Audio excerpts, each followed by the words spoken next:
ओम श्री बृहस्पति नमः। हरे कृष्ण। ज्ञान, धर्म और शुभता के अधिपति देवगुरु बृहस्पति देव को साष्टांग प्रणाम। प्रिय श्रोताओं, कथा आरंभ करने से पहले हम बृहस्पति देवता से विनती करते हैं, हे देव, हमारे हृदय में सद्बुद्धि का संचार करें। इस पुण्य कथा के श्रवण से सभी के हर संकट का समाधान हो और सभी की मनोकामनाएं पूर्ण हो। बृहस्पति देवता, अपने भक्तों पर आप ऐसी कृपा दृष्टि रखें कि उनके जीवन पथ पर कभी अंधकार ना छाए। श्रोताओं, आप सुनिए बृहस्पति देवता की संपूर्ण कथा। बृहस्पतिवार व्रत की पौराणिक कथा के अनुसार प्राचीन समय की बात है। भारतवर्ष में एक राजा राज्य करता था।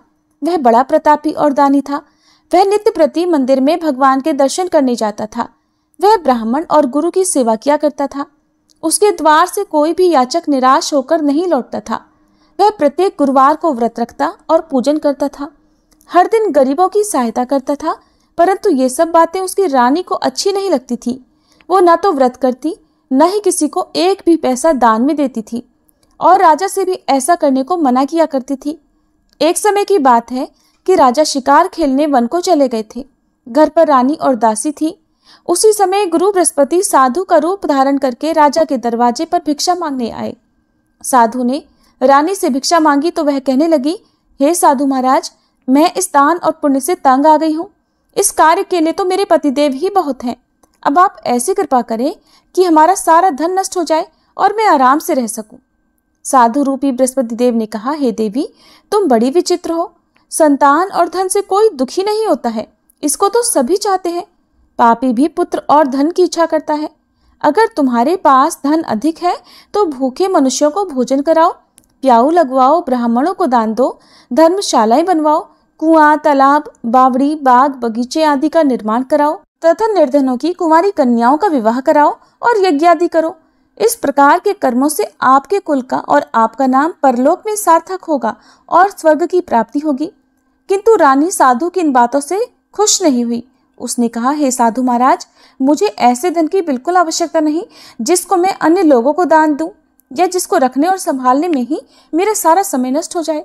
तब साधु ने कहा, हे देवी, अगर तुम्हारी ऐसी ही इच्छा है तो जैसा मैं तुम्हें बताता हूँ तुम वैसा ही करना। बृहस्पतिवार के दिन घर को गोबर से लीपना, अपने केशों को पीली मिट्टी से धोना, राजा से कहना वह दाढ़ी कटवाए, भोजन में मांस मदिरा खाना, कपड़ा धोबी के यहाँ धुलने देना। इस प्रकार 7 बृहस्पतिवार करने से तुम्हारा सब धन नष्ट हो जाएगा। ऐसा कहकर साधु महाराज रूपी बृहस्पति देव अंतर्ध्यान हो गए। रानी ने साधु के कहे अनुसार 7 बृहस्पतिवार तक वैसा ही करने का विचार किया। साधु के बताए अनुसार कार्य करते हुए केवल 3 बृहस्पतिवार ही बीते थे कि उसकी समस्त धन संपत्ति नष्ट हो गई। भोजन के लिए दोनों समय परिवार तरसने लगा तथा सांसारिक भोगों से दुखी रहने लगा। तब वह राजा रानी से कहने लगा, हे रानी, तुम यहाँ पर रहो, मैं दूसरे देश को जाता हूँ। क्योंकि यहाँ पर मुझे सभी मनुष्य जानते हैं, इसलिए मैं यहाँ कोई काम नहीं कर सकता। मैं परदेश जा रहा हूँ, वहाँ कोई काम धंधा करूँगा, शायद हमारे भाग्य बदल जाएं। ऐसा कहकर राजा परदेश चला गया।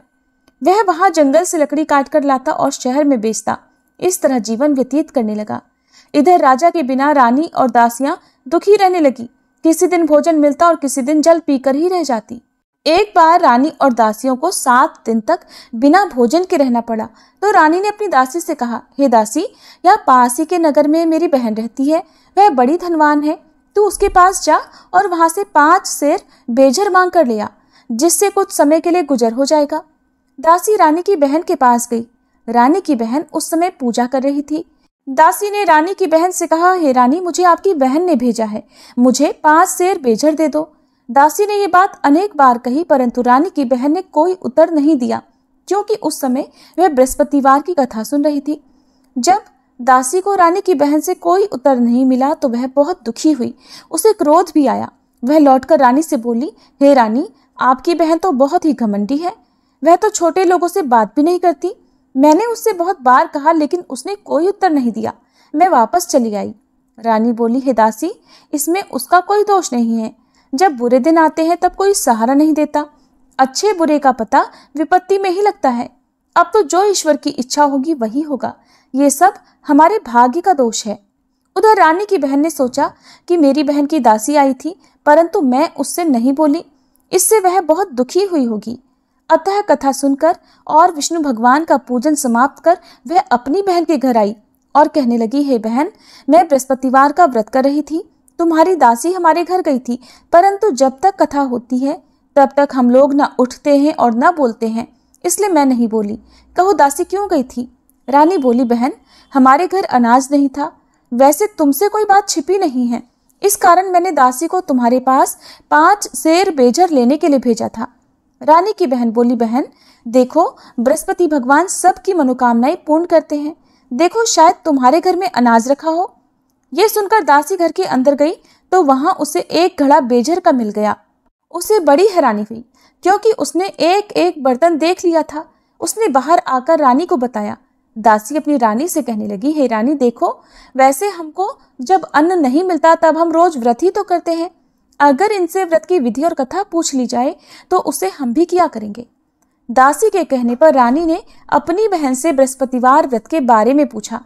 उसकी बहन ने बताया, हे रानी बहन, बृहस्पतिवार को सूर्योदय से पहले उठकर स्नान करके बृहस्पतिवार का व्रत करना चाहिए, लेकिन उस दिन सिर नहीं धोना चाहिए। बृहस्पतिवार के व्रत में चने की दाल और मुनक्का से विष्णु भगवान का केले के वृक्ष की जड़ में पूजन करें तथा दीपक जलावे। उस दिन एक ही समय भोजन करें। भोजन पीले खाद्य पदार्थ का करें और कथा सुने। इस प्रकार करने से गुरु भगवान प्रसन्न होते हैं, अन्न पुत्र धन देते हैं, मनोकामना पूर्ण करते हैं। व्रत और पूजन की विधि बताकर रानी की बहन अपने घर लौट गई। रानी और दासी दोनों ने निश्चय किया कि बृहस्पति देव भगवान का पूजन जरूर करेंगे। 7 दिन बाद जब बृहस्पतिवार आया तो उन्होंने व्रत रखा। घुड़साल में जाकर चना और गुड़ बीन लाई तथा उसकी दाल से केले की जड़ तथा विष्णु भगवान का पूजन किया। अब पीला भोजन कहाँ से आए? दोनों बड़ी दुखी हुई, परंतु उन्होंने व्रत किया था, इस कारण बृहस्पति देव भगवान प्रसन्न थे। एक साधारण व्यक्ति के रूप में वे 2 थालों में सुंदर पीला भोजन लेकर आए और दासी को देकर बोले, हे दासी, ये भोजन तुम्हारे और रानी के लिए है, तुम दोनों कर लेना। दासी भोजन पाकर बहुत प्रसन्न हुई और रानी से बोली, रानी जी भोजन कर लो। रानी को भोजन आने के बारे में कुछ नहीं पता था, इसलिए वह दासी से बोली, जा तू ही भोजन कर, क्यों तू व्यर्थ में हमारी हंसी उड़ाती है। तब दासी बोली, रानी, एक व्यक्ति भोजन दे गया है। तब रानी कहने लगी, वो भोजन तेरे लिए ही देकर गया है, तू ही भोजन कर। दासी ने कहा, वह व्यक्ति हम दोनों के लिए 2 थालों में भोजन देकर गया है, इसलिए मैं और आप दोनों ही साथ साथ भोजन करेंगे। फिर दोनों ने गुरु भगवान को नमस्कार कर भोजन किया। उसके बाद से वे प्रत्येक बृहस्पतिवार को गुरु भगवान का व्रत और पूजन करने लगी। बृहस्पति भगवान की कृपा से उनके पास धन हो गया, परंतु रानी फिर पहले की तरह से आलस्य करने लगी। तब दासी बोली, देखो रानी, तुम पहले भी इसी प्रकार आलस्य करती थी। तुम्हें धन रखने में कष्ट होता था, इस कारण सभी धन नष्ट हो गया। अब गुरु भगवान की कृपा से धन मिला है तो तुम्हें फिर आलस्य होता है। बड़ी मुसीबतों के बाद हमने ये धन पाया है, इसलिए हमें दान पुण्य करना चाहिए। तुम भूखे मनुष्यों को भोजन कराओ, प्याऊ लगवाओ, ब्राह्मणों को दान दो, कुआं, तालाब, बावड़ी आदि का निर्माण करवाओ, मंदिर पाठशाला बनवाकर दान दो, कुंवारी कन्याओं का विवाह करवाओ, धन को शुभ कार्यों में खर्च करो, जिससे तुम्हारे कुल का यश बढ़े और स्वर्ग प्राप्त हो और पितर भी प्रसन्न हो। दासी की बात मानकर रानी ने इसी प्रकार के कर्म करने प्रारंभ कर दिए, जिससे उनका काफी यश फैलने लगा। एक दिन रानी और दासी आपस में विचार करने लगी कि न जाने राजा किस दशा में होंगे, उनकी कोई खोज खबर नहीं है। उन्होंने बृहस्पति देव से प्रार्थना की और तब भगवान ने रात्रि में राजा को स्वप्न में कहा, हे राजा उठ, तेरी रानी तुझको याद करती है, अब अपने देश को वापस लौट जा। राजा प्रातःकाल उठकर जंगल से लकड़ियां काट कर लाने के लिए जंगल की ओर चल पड़ा। जंगल से गुजरते हुए वह सोचने लगा, रानी की गलती से उसे कितने दुख भोगने पड़े। राजपाट छोड़कर उसे जंगल में आकर रहना पड़ा। जंगल से लकड़ियां काटकर उन्हें बेचकर गुजारा करना पड़ा। उसी समय उस जंगल में बृहस्पति देव एक साधु का रूप धारण करके आए और राजा के पास आकर बोले, हे लकड़हारे, तुम इस सुनसान जंगल में किस चिंता में बैठे हो, मुझे बतलाओ। यह सुनकर राजा की आंखों में आंसू भर आए और साधु की वंदना करके वह बोला, हे प्रभु, आप सब कुछ जानने वाले हैं। ऐसा कहकर राजा ने साधु को अपनी संपूर्ण कथा सुना दी। महात्मा दयालु होते हैं। वे राजा से बोले, हे राजा, तुम्हारी पत्नी ने बृहस्पति देव के प्रति अपराध किया था, जिसके कारण तुम्हारी ये दशा हुई। अब तुम किसी प्रकार की चिंता मत करो, भगवान तुम्हें पहले से अधिक धन देंगे। देखो, तुम्हारी पत्नी ने बृहस्पतिवार का व्रत करना प्रारंभ कर दिया है। अब तुम भी बृहस्पतिवार का व्रत करके चने की दाल और गुड़ जल के लोटे में डालकर केले का पूजन करो।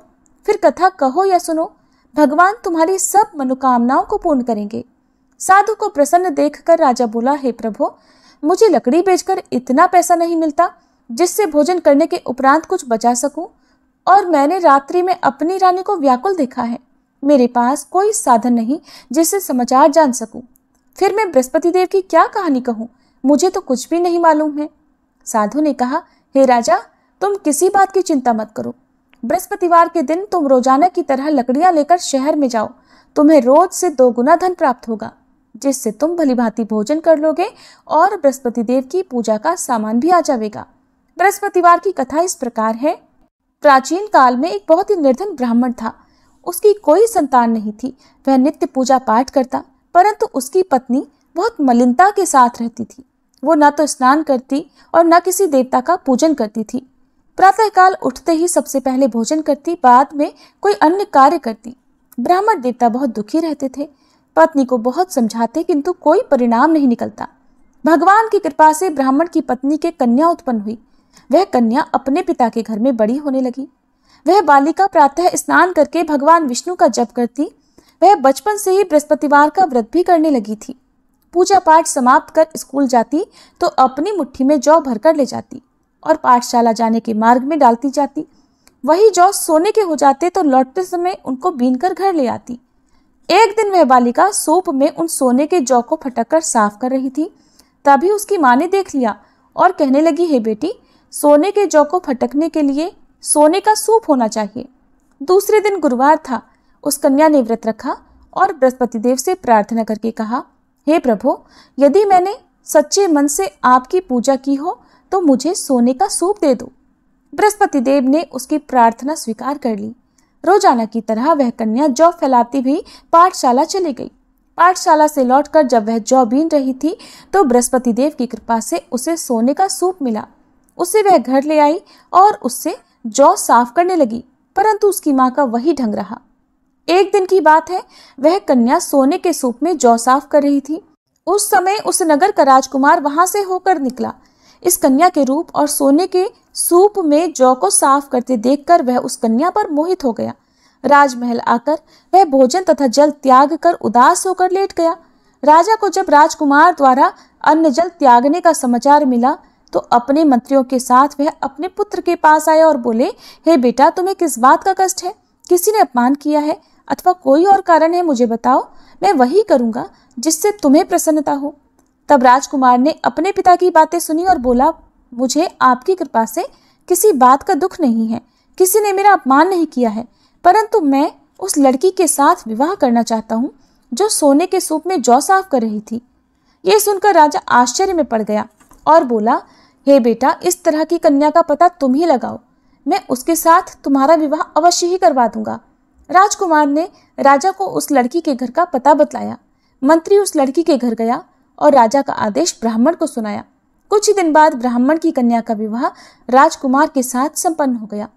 कन्या के घर से जाते ही उस ब्राह्मण देवता के घर में पहले की तरह गरीबी का वास हो गया। अब भोजन के लिए भी अन्न बड़ी मुश्किल से मिलता था। एक दिन दुखी होकर ब्राह्मण अपनी पुत्री से मिलने गया। बेटी ने पिता की दुखी अवस्था को देखा और अपनी माँ का समाचार पूछा। ब्राह्मण देवता ने सभी हाल कह सुनाया। तब कन्या ने बहुत सारा धन देकर अपने पिता को विदा कर दिया। इस तरह ब्राह्मण का कुछ समय सुखपूर्वक बीता, लेकिन कुछ दिन बाद फिर वही हाल हो गया। ब्राह्मण फिर अपनी कन्या के यहाँ गया और सभी हाल कहा तो पुत्री कहने लगी, हे पिताजी, आप माताजी को यहाँ लिवा लाओ, मैं उन्हें वह विधि बता दूंगी जिससे गरीबी दूर हो जाए। अब ब्राह्मण देवता अपनी पत्नी को साथ लेकर अपनी पुत्री के पास राजमहल में पहुंचे तो पुत्री अपनी माँ को समझाने लगी, हे माँ, तुम प्रातःकाल उठकर प्रथम स्नान आदि करके विष्णु भगवान का पूजन करो तो सब दरिद्रता दूर हो जाएगी। परंतु उसकी माँ ने उसकी एक बात नहीं मानी। वह प्रातःकाल उठकर अपनी पुत्री का बचा जूठन खा लेती थी। एक दिन उसकी पुत्री को बहुत गुस्सा आया। उसने एक रात कोठरी से सारा सामान निकाल दिया और उसमें अपनी माँ को बंद कर दिया। प्रातः उसमें से निकाला और स्नान आदि करा के पूजा पाठ करवाया तो उसकी माँ की बुद्धि ठीक हो गई। इसके बाद वह नियम से पूजा पाठ करती और प्रत्येक बृहस्पतिवार को व्रत करने लगी। इस व्रत के पुण्य प्रभाव से उसकी माँ भी बहुत धनवान हो गई और बृहस्पति देवता के प्रभाव से स्वर्ग को गई। वह ब्राह्मण भी सुखपूर्वक इस लोक का सुख भोग कर स्वर्ग को प्राप्त हुए। इस तरह कहानी कहकर साधु महाराज वहां से लोप हो गए। धीरे धीरे समय बीतने पर फिर बृहस्पतिवार का दिन आया। राजा जंगल से लकड़ी काटकर किसी शहर में बेचने गए। उसे उस दिन और दिनों से अधिक धन मिला। राजा ने चना गुड़ आदि लाकर बृहस्पतिवार का व्रत किया। उस दिन से उसके सभी क्लेश दूर हुए। परंतु जब अगला गुरुवार का दिन आया तो वह बृहस्पतिवार का व्रत करना भूल गया। इस कारण बृहस्पति भगवान नाराज हो गए। उस दिन उस नगर के राजा ने विशाल यज्ञ का आयोजन किया तथा अपने समस्त राज्य में घोषणा करवा दी कि कोई भी मनुष्य अपने घर में भोजन ना बनाए और आग भी ना जलाए। समस्त जनता मेरे यहाँ भोजन करने आए। इस आज्ञा को जो न मानेगा उसको फांसी की सजा दी जाएगी। राजा की आज्ञा अनुसार राज्य के सभी निवासी राजा के भोज में सम्मिलित हुए, लेकिन लकड़हारा कुछ देर से पहुंचा, इसलिए राजा उसको अपने साथ महल में ले गए। जब राजा लकड़हारे को भोजन करा रहे थे तो रानी की दृष्टि उस खूंटी पर पड़ी जिस पर उसका हार लटका हुआ था। उसे हार खूंटी पर लटका दिखाई नहीं दिया। रानी को निश्चय हो गया कि मेरा हार उस लकड़हारे ने चुरा लिया है। उसी समय सैनिक बुलवाकर उसको कैद खाने में डलवा दिया। जब लकड़हारा कारागार में पड़ गया तो बहुत दुखी होकर विचार करने लगा कि न जाने कौन से पूर्व जन्म के कर्म से मुझे ये दुख प्राप्त हुआ है, और उसी साधु को याद करने लगा जो जंगल में मिला था। तत्काल बृहस्पति देव साधु के रूप में प्रकट हो गए और उसकी दशा को देखकर कहने लगे, अरे मूर्ख, तूने बृहस्पति देवता की कथा नहीं की, इस कारण तुझे दुख प्राप्त हुआ है। अब चिंता मत कर, बृहस्पतिवार के दिन कारागार के दरवाजे पर 4 पैसे पड़े मिलेंगे। उनसे तू बृहस्पति देव की पूजा करना तो तेरे सभी कष्ट दूर हो जाएंगे। अगले बृहस्पतिवार उसे कारागार के द्वार पर 4 पैसे पड़े मिले। राजा ने पूजा का सामान मंगवाकर कथा कही और प्रसाद बांटा। उसी रात्रि को बृहस्पति देव ने उस नगर के राजा को स्वप्न में कहा, हे राजा, तूने जिस आदमी को कारागार में बंद करा दिया है वह निर्दोष है, वह राजा है, उसे छोड़ देना। रानी का हार उसी खूंटी पर लटका हुआ है। अगर तू ऐसा नहीं करेगा तो मैं तेरे राज्य को नष्ट कर दूंगा। राजा प्रातःकाल उठा और खूंटी पर हार टंगा देखकर लकड़हारे को बुलाकर क्षमा मांगी तथा राजा के योग्य सुंदर वस्त्र आभूषण भेंट कर उसे विदा किया। गुरुदेव की आज्ञा अनुसार राजा अब अपने नगर को चल दिया। राजा जब नगर के निकट पहुंचा तो उसे बड़ा ही आश्चर्य हुआ। नगर में पहले से अधिक बाग, तालाब और कुएं तथा बहुत सी धर्मशाला, मंदिर आदि बने हुए हैं। राजा ने पूछा कि ये किसका बाग और धर्मशाला है? तब नगर के सब लोग कहने लगे, ये सब रानी और दासी द्वारा बनवाए गए हैं। राजा को आश्चर्य हुआ और गुस्सा भी आया। जब रानी ने खबर सुनी कि राजा आ रहे हैं तो उसने अपनी दासी से कहा, हे दासी, देख, राजा हमको कितनी बुरी हालत में छोड़ गए थे। वह हमारी ऐसी हालत देख कर लौट ना जाए, इसलिए तो दरवाजे पर खड़ी हो जा। रानी की आज्ञा अनुसार दासी दरवाजे पर खड़ी हो गई। जब राजा आए तो उन्हें अपने साथ महल में लिवा लाई। तब राजा ने क्रोध करके अपनी तलवार निकाली और पूछने लगा, बताओ, ये धन तुम्हें कैसे प्राप्त हुआ है? तब रानी ने बताया, हमें ये सब धन बृहस्पति देव के व्रत के प्रभाव से प्राप्त हुआ है। राजा ने तब निश्चय किया कि 7 रोज बाद तो सभी बृहस्पति देव का पूजन करते हैं, परंतु मैं रोजाना दिन में 3 बार कथा कहा करूंगा तथा रोज व्रत किया करूंगा। अब हर समय राजा के दुपट्टे में चने की दाल बंधी रहती तथा दिन में 3 बार वह कथा कहता। एक दिन राजा ने विचार किया कि चलो अपनी बहन के यहाँ आवे। इस तरह का निश्चय कर राजा घोड़े पर सवार होकर अपनी बहन के यहाँ चल पड़ा। रास्ते में उसने देखा कि कुछ आदमी एक मुर्दे को लिए जा रहे हैं। उन्हें रोककर राजा कहने लगा, अरे भाइयों, मेरी बृहस्पतिवार की कथा सुन लो। वे बोले, लो, हमारा तो आदमी मर गया है, इसको अपनी कथा की पड़ी है। परंतु कुछ आदमी बोले, अच्छा कहो, हम तुम्हारी कथा भी सुनेंगे। राजा ने दाल निकाली और कथा कहनी शुरू कर दी। जब कथा आधी हुई तो वह मुर्दा हिलने लगा और जब कथा समाप्त हुई तो राम राम करके वह मनुष्य खड़ा हो गया। राजा आगे बढ़ा, उसे चलते चलते शाम हो गई। आगे मार्ग में उसे किसान खेत में हल चलाता मिला। राजा उससे बोला, अरे भैया, तुम मेरी बृहस्पतिवार की कथा सुन लो। किसान बोला, जब तक मैं तेरी कथा सुनूंगा तब तक 4 हरैया जोत लूंगा। जा अपनी कथा किसी और को सुनाना। राजा आगे चलने लगा। राजा के हटते ही बैल पछाड़ खाकर गिर गए तथा किसान के पेट में बहुत जोर से दर्द होने लगा। उसी समय किसान की माँ रोटी लेकर आई। उसने जब ये देखा तो अपने पुत्र से सब हाल पूछा। बेटे ने सभी हाल बता दिया। बुढ़िया दौड़ी दौड़ी उस घुड़सवार के पास गई और उससे बोली, मैं तेरी कथा सुनूंगी, तू अपनी कथा मेरे खेत पर ही चलकर कहना। राजा ने लौटकर बुढ़िया के खेत पर जाकर कथा कही, जिसके सुनते ही बैल खड़े हो गए और किसान के पेट का दर्द भी बंद हो गया। अब राजा अपनी बहन के घर पहुंच गया। बहन ने भाई की खूब मेहमानी की। दूसरे दिन प्रातःकाल राजा जगा तो देखने लगा कि सब लोग भोजन कर रहे हैं। राजा ने अपनी बहन से पूछा कि ऐसा कोई मनुष्य है जिसने भोजन ना किया हो, जो मेरी बृहस्पतिवार की कथा सुन ले। तो बहन बोली, हे भैया, ये देश ऐसा ही है।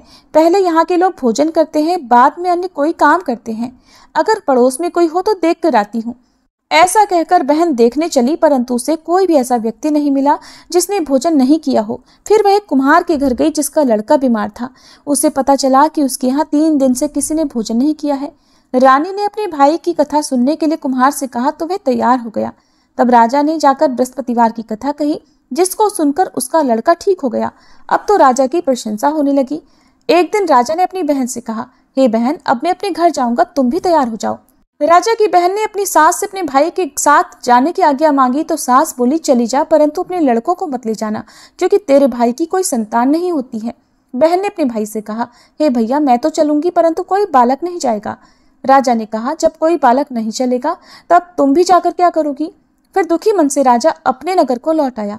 राजा ने अपनी रानी से कहा, हम निसंतान हैं, इसलिए हमारे घर आना कोई पसंद नहीं करता। हम निर्वंशी राजा हैं। ऐसा कहकर वह बिना भोजन आदि किए शैया पर लेट गया। रानी बोली, हे प्रभु, बृहस्पति देव ने हमें सब कुछ दिया है, वे हमें संतान भी अवश्य देंगे। उसी रात बृहस्पति देव ने राजा को स्वप्न में कहा, हे राजा, उठ, सभी सोच त्याग दे, तेरी रानी गर्भ से है। राजा को यह जानकर बड़ी प्रसन्नता हुई। 9वें महीने रानी के गर्भ से एक सुंदर पुत्र पैदा हुआ। जब राजा की बहन ने यह शुभ समाचार सुना तो वह बहुत खुश हुई तथा बधाई लेकर अपने भाई के यहाँ आई। तभी रानी ने कहा, घोड़ा चढ़कर तो नहीं आई, गधा चढ़ी आई। राजा की बहन बोली, भाई, मैं इस प्रकार न कहती तो तुम्हें संतान कैसे मिलती। बृहस्पति देव ऐसे ही हैं, जिसके मन में जो कामनाएं रहती है सभी को पूर्ण करते हैं। जो सद्भावना पूर्वक बृहस्पतिवार का व्रत करता है और कथा पढ़ता है अथवा सुनता है, दूसरों को सुनाता है, बृहस्पति देव उसकी सभी मनोकामनाएं पूर्ण करते हैं। बृहस्पति देव उनकी सदैव रक्षा करते हैं। जो संसार में सद्भावना और सच्चे मन से बृहस्पति देव का पूजन करते हैं, उनकी सभी मनोकामनाएं उसी प्रकार पूर्ण होती हैं जैसे रानी और राजा ने बृहस्पति देव की कथा का गुणगान किया, उनकी सभी इच्छाएं बृहस्पति देव ने पूर्ण की। मनुष्य को हृदय से उनका मनन करते हुए जयकार करनी चाहिए। प्रेम से बोलिए, बृहस्पति देवता की जय। ये थी बृहस्पतिवार व्रत कथा। अब सुनिए आरती। ओम जय बृहस्पति देवा, स्वामी जय बृहस्पति देवा, छिन छिन भोग लगाऊं, कदली फल मेवा। ओम जय बृहस्पति देवा, तुम पूर्ण परमात्मा, तुम अंतर्यामी, स्वामी तुम अंतर्यामी। जगत पिता जगदीश्वर, जगत पिता जगदीश्वर, तुम सबके स्वामी। ओम जय बृहस्पति देवा, चरणामृत निज निर्मल, सब पातक हरता, स्वामी सब पातक हरता। सकल मनोरथ दायक, सकल मनोरथ दायक, कृपा करो भरता। ओम जय बृहस्पति देवा, तन मन धन अर्पण कर, जो जन शरण पड़े, स्वामी जो जन शरण पड़े। प्रभु प्रकट तब होकर, प्रभु प्रकट तब होकर, आकर द्वार खड़े।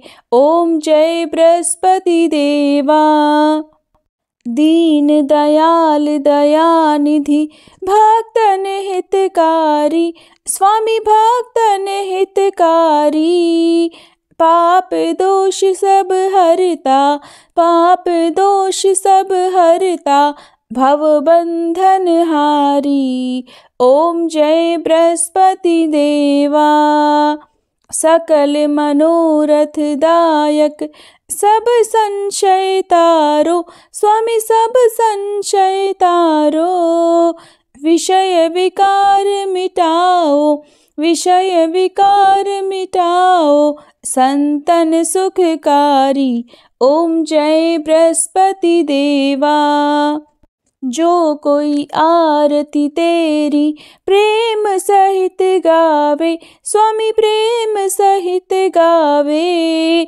ज्येष्ठानंद बंद सो सो निश्चय पावे।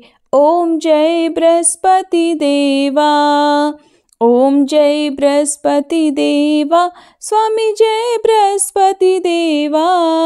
छिन छिन भोग लगाऊं कदली फल मेवा, ओम जय बृहस्पति देवा।